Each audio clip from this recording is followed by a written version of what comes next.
नमस्कार, आप सभी का हार्दिक अभिनंदन। आइए पद्म पुराण के पाताल खंड के अगले अध्याय का पाठन आरंभ करते हैं। वैशाख महात्म्य। सूत जी कहते हैं, महात्मा नारद के ये वचन सुनकर राजश्री अम्बरीश ने विस्मित होकर कहा, महामुने, आप मार्गशीर्ष, अगहन आदि पवित्र महीनों को छोड़कर वैशाख मास की ही इतनी प्रशंसा क्यों करते हैं? उसी को सब मासों में श्रेष्ठ क्यों बतलाते हैं? यदि माधव मास सबसे श्रेष्ठ और भगवान लक्ष्मीपति को अधिक प्रिय है तो उस समय स्नान करने की क्या विधि है? वैशाख मास में किस वस्तु का दान, कौन सी तपस्या तथा किस देवता का पूजन करना चाहिए? कृपानिधे, उस समय किए जाने वाले पुण्य कर्म का आप मुझे उपदेश कीजिए। सद्गुरु के मुख से उपदेश की प्राप्ति दुर्लभ होती है। उत्तम देश और काल का मिलना भी बहुत कठिन होता है। राज्य प्राप्ति आदि दूसरे कोई भी भाव हमारे हृदय को इतनी शीतलता नहीं प्रदान करते जितनी कि आपका यह समागम।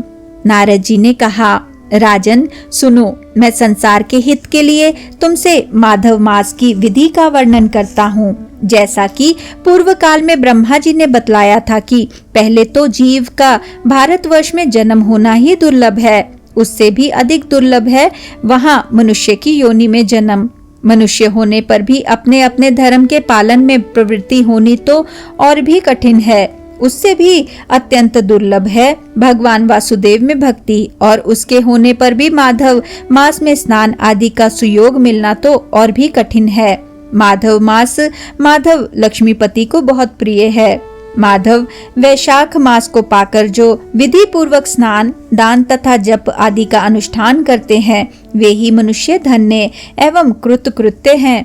उनके दर्शन मात्र से पापियों के भी पाप दूर हो जाते हैं और वे भगवत भाव से भावित होकर धर्माचरण के अभिलाषी बन जाते हैं। वैशाख मास के जो एकादशी से लेकर पूर्णिमा तक अंतिम 5 दिन हैं, वे समूचे महीने के समान महत्व रखते हैं। राजेंद्र, जिन लोगों ने वैशाख मास में भांति भांति के उपचारों द्वारा मधु दैत्य के मारने वाले भगवान लक्ष्मीपति का पूजन कर लिया, उन्होंने अपने जन्म का फल पा लिया। भला कौन सी ऐसी अत्यंत दुर्लभ वस्तु है जो वैशाख के स्नान तथा विधि पूर्वक भगवान के पूजन से नहीं प्राप्त होती? जिन्होंने दान, होम, जप, तीर्थ में प्राण त्याग तथा संपूर्ण पापों का नाश करने वाले भगवान श्री नारायण का ध्यान नहीं किया, उन मनुष्यों का जन्म इस संसार में व्यर्थ ही समझना चाहिए। जो धन के रहते हुए भी कंजूसी करता है, दान आदि किए बिना ही मर जाता है, उसका धन व्यर्थ है। राजन, उत्तम कुल में जन्म, अच्छी मृत्यु, श्रेष्ठ भोग, सुख, सदा दान करने में अधिक प्रसन्नता, उदारता तथा उत्तम धैर्य, ये सब कुछ भगवान श्री विष्णु की कृपा से ही प्राप्त होते हैं। महात्मा नारायण के अनुग्रह से ही मनोवांछित सिद्धियां मिलती हैं। जो कार्तिक में, माघ में तथा माधव को प्रिय लगने वाले वैशाख मास में स्नान करके मधुहंता लक्ष्मीपति दामोदर की विशेष विधि के साथ भक्ति पूर्वक पूजा करता है और अपनी शक्ति के अनुसार दान देता है, वह मनुष्य इस लोक का सुख भोग कर अंत में श्री हरि के पद को प्राप्त होता है। भूप जैसे सूर्योदय होने पर अंधकार नष्ट हो जाता है, उसी प्रकार वैशाख मास में प्रातः स्नान करने से अनेक जन्मों की उपार्जित पाप राशि नष्ट हो जाती है। यह बात ब्रह्मा जी ने मुझे बताई थी। भगवान श्री विष्णु ने माधव मास की महिमा का विशेष प्रचार किया है। अतः इस महीने के आने पर मनुष्यों को पवित्र करने वाले पुण्य जल से परिपूर्ण गंगा तीर्थ, नर्मदा तीर्थ, यमुना तीर्थ अथवा सरस्वती तीर्थ में सूर्योदय से पहले स्नान करके भगवान मुकुंद की पूजा करनी चाहिए। इससे तपस्या का फल भोगने के पश्चात अक्षय स्वर्ग की प्राप्ति होती है। भगवान श्री नारायण अनामय रोग व्याधि से रहित हैं। उन गोविंद देव की आराधना करके तुम भगवान का पद प्राप्त कर लोगे। राजन, देवादिदेव लक्ष्मीपति पापों का नाश करने वाले हैं। उन्हें नमस्कार करके चैत्र की पूर्णिमा को इस व्रत का आरंभ करना चाहिए। व्रत लेने वाला पुरुष यम नियमों का पालन करे, शक्ति के अनुसार कुछ दान दे, हविष्यान्न भोजन करे, भूमि पर सोए, ब्रह्मचर्य व्रत में दृढ़ता पूर्वक स्थित रहे तथा हृदय में भगवान श्री नारायण का ध्यान करते हुए कृच्छ्र आदि तपस्याओं के द्वारा शरीर को सुखाए। इस प्रकार नियम से रहकर जब वैशाख की पूर्णिमा आए उस दिन मधु तथा तिल आदि का दान करे। श्रेष्ठ ब्राह्मणों को भक्ति पूर्वक भोजन कराए, उन्हें दक्षिणा सहित धेनु दान दे तथा वैशाख स्नान के व्रत में जो कुछ त्रुटि हुई हो उसकी पूर्णता के लिए ब्राह्मणों से प्रार्थना करे। भूपाल, जिस प्रकार लक्ष्मी जी जगदीश्वर माधव की प्रिया हैं, उसी प्रकार माधव मास भी मधुसूदन को बहुत प्रिय है। इस तरह उपयुक्त नियमों के पालन पूर्वक 12 वर्षों तक वैशाख स्नान करके अंत में मधुसूदन की प्रसन्नता के लिए अपनी शक्ति के अनुसार व्रत का उद्यापन करें। अम्बरीश, पूर्व काल में ब्रह्मा जी के मुख से मैंने जो कुछ सुना था वह सब वैशाख मास का महात्म्य तुम्हें बता दिया। अम्बरीश ने पूछा, मुने, स्नान में परिश्रम तो बहुत थोड़ा है, फिर भी उससे अत्यंत दुर्लभ फल की प्राप्ति होती है। मुझे इस पर विश्वास क्यों नहीं होता? मुझे मोह क्यों हो रहा है? नारद जी ने कहा, राजन, तुम्हारा संदेह ठीक है। थोड़े से ही परिश्रम के द्वारा महान फल की प्राप्ति असंभव सी बात है, तथापि इस पर विश्वास करो, क्योंकि यह ब्रह्मा जी की बताई हुई बात है। धर्म की गति सूक्ष्म होती है, उसे समझने के लिए बड़े बड़े पुरुषों को भी कठिनाई होती है।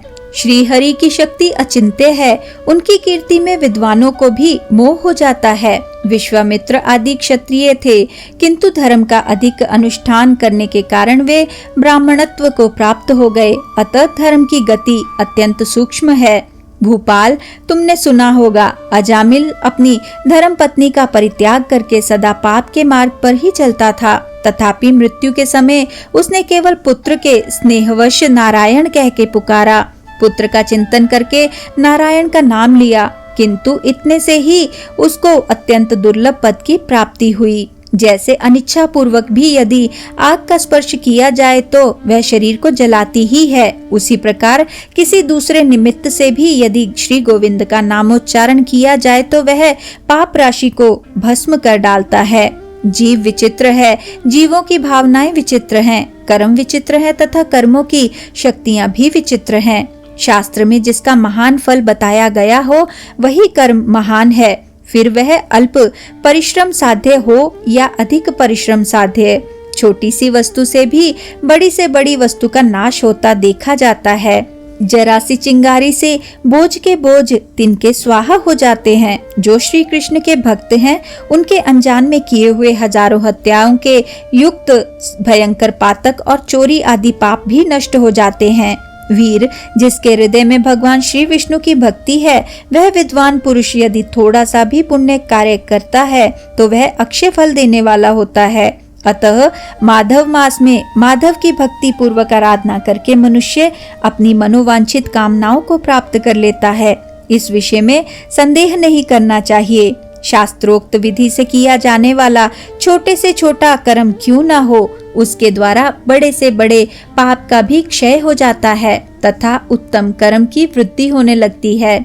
राजन, भाव तथा भक्ति दोनों की अधिकता से फल में अधिकता होती है। धर्म की गति सूक्ष्म है, यह कई प्रकारों से जानी जाती है। महाराज, जो भाव से हीन है, जिसके हृदय में उत्तम भाव एवं भगवान की भक्ति नहीं है, वह अच्छे देश और काल में जा जाकर जीवन भर पवित्र गंगा जल से नहाता और दान देता रहे तो भी कभी शुद्ध नहीं हो सकता। ऐसा मेरा विचार है। अतः अपने हृदय कमल में शुद्ध भाव की स्थापना करके वैशाख मास में प्रातः स्नान करने वाला जो विशुद्ध चित्त पुरुष भक्ति पूर्वक भगवान लक्ष्मीपति की पूजा करता है, उसके पुण्य का वर्णन करने की शक्ति मुझ में नहीं है।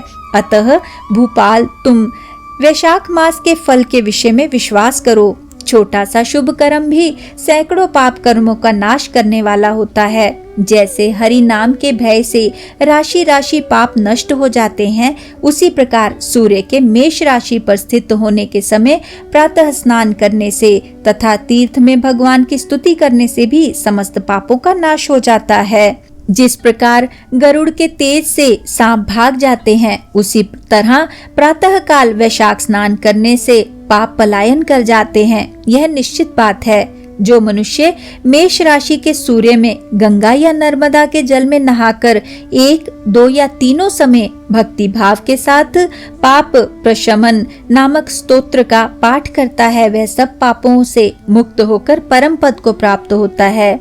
अम्बरीश, इस प्रकार मैंने थोड़े में यह वैशाख स्नान का सारा महात्म्य सुना दिया। अब और क्या सुनना चाहते हो? इसी के साथ आज के इस सुंदर पाठन को हम यहीं पे विराम देते हैं और अगले अध्याय के पाठन के लिए हमारे साथ फिर से जुड़िएगा। आइए विष्णु जी के इस सुंदर मंत्र से आज के पाठन का समापन करते हैं। ओम नमो भगवते वासुदेवाय। ओम नमो भगवते वासुदेवाय। ओम नमो भगवते वासुदेवाय। ओम नमो भगवते वासुदेवाय।